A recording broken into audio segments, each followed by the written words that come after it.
లోకమంతా నాదని ఎంచి బంధుమిత్రులై ప్రియులనుకుంటిని అంతయు మోసమేగా అంతయు మోసమేగా వ్యర్థము సర్వమును ఇలలో వ్యర్థము సర్వమును పరవాసిని జగమున ప్రభువా పరవాసిని జగమున ప్రభువా నడచుచున్నాను నా దారి నా గురి నీవే నా ప్రభువా నా గురి నీవే నా ప్రభువా నీ దరినే చేరదను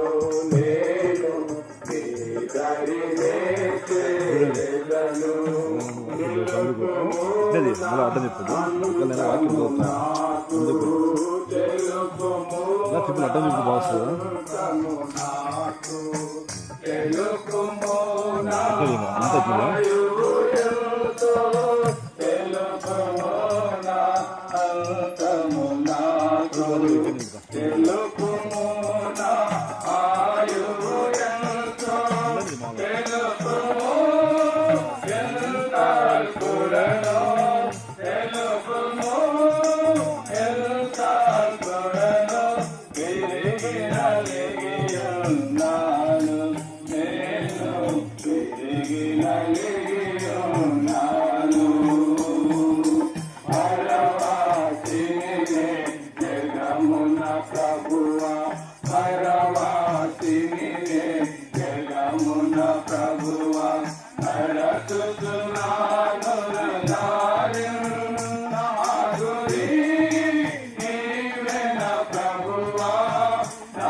పత్రిక 15వ అధ్యాయం 20వ వచనం నుండి కొన్ని వచనాలు చదువుకుందాం 28 వరకు. ఇప్పుడైతే నిద్రించున్న వారిలో ప్రథమ ఫలముగా క్రీస్తు మృతులలో నుండి లేపబడి ఉన్నాడు. మనుషుని ద్వారా మరణము వచ్చెను కనుక మనుషుని ద్వారానే మృతుల పునరుద్ధానము కలిగింది. ఆదామునందు అందరూ ఎలాగో మృతి పొందుతున్నారో అలాగనే క్రీస్తునందు అందరూ బ్రతికింపబడదు. ప్రతి వాడును తన తన వరుసలోనే బ్రతికింపబడను. ప్రథమ ఫలము క్రీస్తు, తర్వాత క్రీస్తు వచ్చినప్పుడు ఆయన వారు బ్రతికింపబడతారు. అటు తర్వాత ఆయన సమస్తమైన ఆధిపత్యము సమస్తమైన అధికారమును బలమును కొట్టివేసి తన తండ్రైన దేవునికి రాజ్యం అప్పగించింది. అప్పుడు అంతము వచ్చును. ఎందుకనగా తన శత్రువులందరినీ తన పాదముల క్రింద ఉంచు వరకు ఆయన రాజ్య పరిపాలన చేయుచుండవలేదు.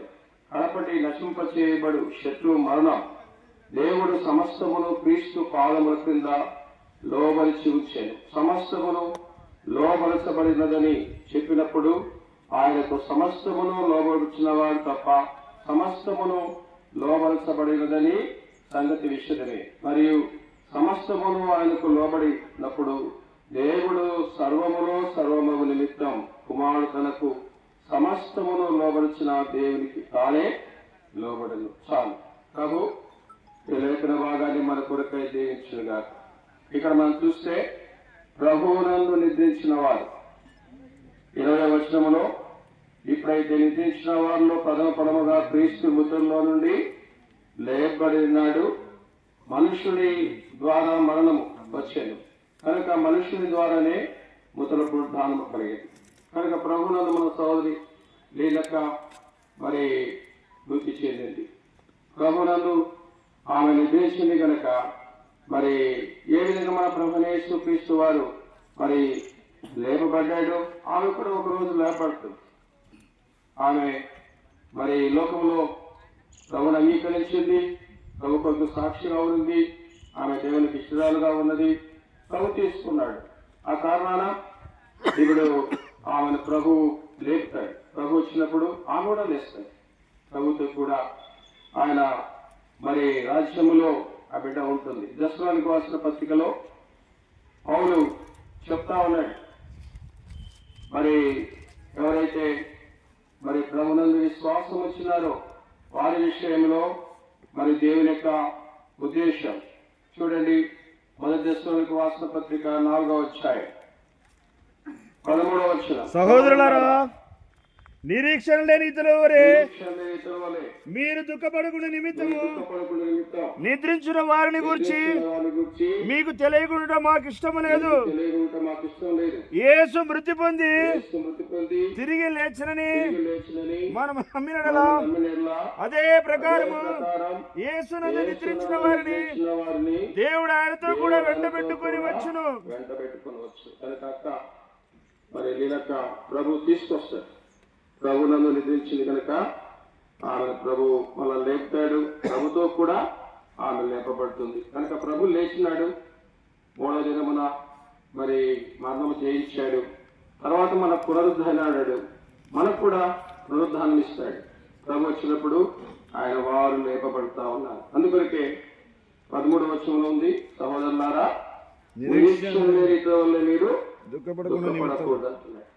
కనుక లేదక్క వాళ్ళ కుమార్తెలు కానీ అల్లులు కానీ కుమారులు కోడళ్ళు మనములు మనవరాలు ఎవరే కానీ మరి దుఃఖించకూడదు. ఎందుకంటే మనకు నిరీక్షణ ఉంది. అక్క మన తిరిగి వస్తుంది, తిరిగి లేస్తుంది. ప్రభుతో కూడా మరి ఆ బిడ్డ లేస్తుంది. ఆ కారణాన్ని బట్టి మరి మనము ప్రభు మీద నిరీక్షణ కలిగి ఉన్నాం.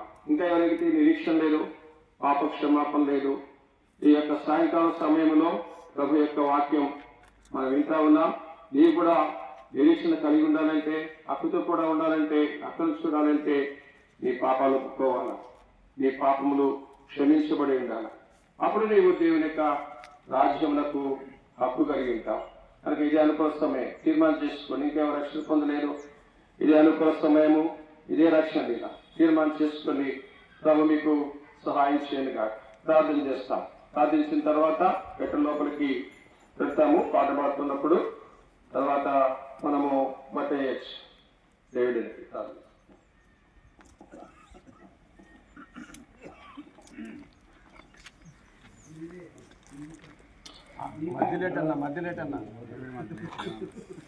మధ్యలేటన్న అంటే ఆయననా? వేళ తల్లి ప్రభు వారి శ్రేష్ఠంలో ఉన్నాడు. సవాని దాస్తాలు నిర్మాణంలో పిలుచుకున్నారు. కూడా ఈ నామాన్ని ప్రశ్నిస్తూ కావడానికి మీరు చూపించిన కృపను బట్టి ఉన్నారు. తను ఈ లోకంలో జీవించిన జీవిత యాత్ర మీకు ఇష్టమైన యాత్రగా ముగించడానికి మేము సాక్ష్యాల ద్వారా వింటూ వస్తున్నాం. వ్యక్తిగతంగా మేము కూడా చూస్తూ వచ్చినాం. దీన్ని బట్టి హృదయపూర్వకమైన వందనాలు స్తోత్రాలు చెల్లిస్తున్నాం. ఈ రీతిగా మీరు చనిపోయి సమాజ సేవ తిరిగి లేచిన ప్రకారం మేము కూడా ఒక దినాన్ని చనిపోయి సమాజ సేవ తిరిగి లేస్తాం. మీరు మమ్మల్ని వెంట పెట్టుకొని వస్తారని ఒక నిరీక్షణతో ఈ కార్యక్రమంలో పాల్పొప్పులో అనుగ్రహించినందుకు వందనాలు స్తోత్రాలు. ఈ లోకంలో శారీరకంగా శరీరం వదిలిపెట్టిన ఆత్మీయత ఉంది. అయితే మా హృదయంలో ఎంతో దుఃఖం ఉంది. మా మధ్య ఆయన నడిచిన నడతలు, ఆయన జీవించిన జీవితము బాలేదమ్మ. అయితే ఆయన ఎంతో ఆదర్శవంతమైన జీవితం మా మధ్య కలిగి ఉండడం మేము చూస్తూ వచ్చినాం. ఇందుకు మేమే సాక్షులు. ఎందుకు బట్టి మీకు హృదయపూర్వకమైన వందనాలు. మేము కూడా ఈ రీతిగా లోకంలో జీవించాలని మీ దాసులు భౌతిక గాహిని ద్వారా మమ్మల్ని హెచ్చరిస్తున్నారు. ఎందుకు బట్టి వందనాం. అలాగే జీవించలేకపోతే ఏ దినానైనా అలాగే జీవించాలని దాసురాలు మమ్మల్ని పురిగొలుపుతుంది, ప్రేమతో హెచ్చరిస్తుంది. ప్రభా ఈ భాషలో నుండి మాట్లాడుతుంది. మేము ఎరిగిన హృదయంతో మీ అందు విశ్వాసం ఇచ్చి వెంబడించడానికి సాధించింది. మిగతా కార్యక్రమం మీ మహిమార్థంగా ఉండేలాగా సాధించాలి. ఇతబడిన వాక్యం అందరి హృదయాల్లో ఫలింపలాగున శబ్ద తరంగాల ద్వారా విన్న వారిలో కార్యం జరిగించండి. ఈ నామానికి మీరు మహిమ తెచ్చుకోండి. కృతజ్ఞత వందనాలు స్తోత్రాలు చెల్లిస్తూ యేసుప్రభు వారి దివ్యనామంలో ప్రార్థిస్తూ స్తుతిస్తూ బతిలా వేడుకుంటున్నాం. ఆమేన్. నా నేత్రములు మూయబడగా, నా నేత్రములు మూయబడగా, సాధు యాత్ర ముగియో నీళ్ళలో, నా నేత్రములు మూయబడగా, సాధు యాత్ర ముగియో నీళ్ళలో, చేరుగా పరలోక దేశము, చేరుగా పరలోక దేశం, సాధు గానము ఇది, నిత్యము సాధు గానము ఇది. పరవాసిని జగమున ప్రభువా, పరవాసిని జగమున ప్రభువా, అరచుచున్నాను నగాయు.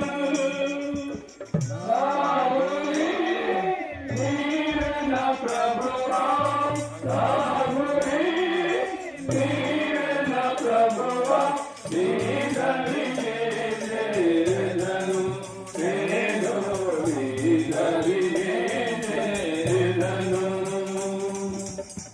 లోకముగా నాదని ఎంచి, లోకముగా నాదని ఎంచి, బంధుమిత్రుల ప్రియులను కూర్చి, లోకముగా నాదని ఎంచి, బంధుమిత్రుల ప్రియులను కూర్చి, అంతయో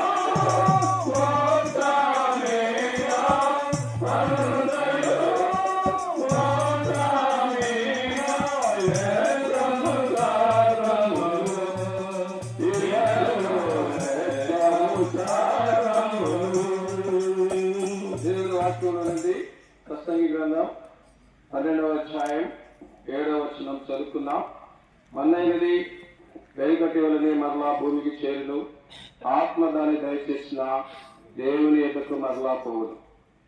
మనం మంటితో చేయబడ్డాం, ఆదాము మంటితో చేయబడ్డాడు, మనం అందరూ కూడా మంటితో చేయబడ్డాం. తిరిగి మనకు వెళ్తాం, ఆత్మ దేవుని దగ్గరికి వెళ్ళిపోతుంది. అక్క దీనిక ఆత్మ దేవుని దగ్గరికి నిన్ననే వెళ్ళిపోయింది. కనుక ఇప్పుడు ప్రభు మనుషులు పిలుస్తున్నాడు, నరులారా తిరిగి రండి ఆహ్వానిస్తా ఉన్నాడు. అందుకొరికే దేవుని యొక్క వాక్య ప్రకారం మనం మరి బిడ్డను దేవుని యొక్క ప్రార్థనతో వాక్యముతో ఈ విధంగా మరి ఈ మంటికి మారుస్తా ఉంటున్నాం, ప్రార్థన చేస్తాం. ప్రేమ మా తండ్రి, పరిశుద్ధ దేవ, మీ పరమ ప్రేమ దయా కనికల కొరకే మీ స్తోత్రాలు. మీ రాష్ట్రాలు మీరు రక్షించుకున్నారు, ఆ దేహం మంటి దేహం కనుక మంటికి మారుస్తున్నారు. అందుకొరకే మీ స్తోత్రాలు. మీ వాక్యంలో సెలవిచ్చినట్టుగా మా ప్రభావ మన్నయ్యని మా వెనుకటి వల్లే మరలా భూమికి చేరింది. దయచేసిన ఆత్మకాలం దయచేసిన దేవుని వెళ్తున్న సెలవిచ్చారు. ఆ విధంగా మీరు తీసుకున్నారు. మీ మంటికి మార్చినందుకే మా ప్రభావ కుటుంబాన్ని ఆదరించి నిర్ధారపరచండి. యేసు నామమున ప్రార్థిస్తున్నాం తండ్రి, ఆమేన్.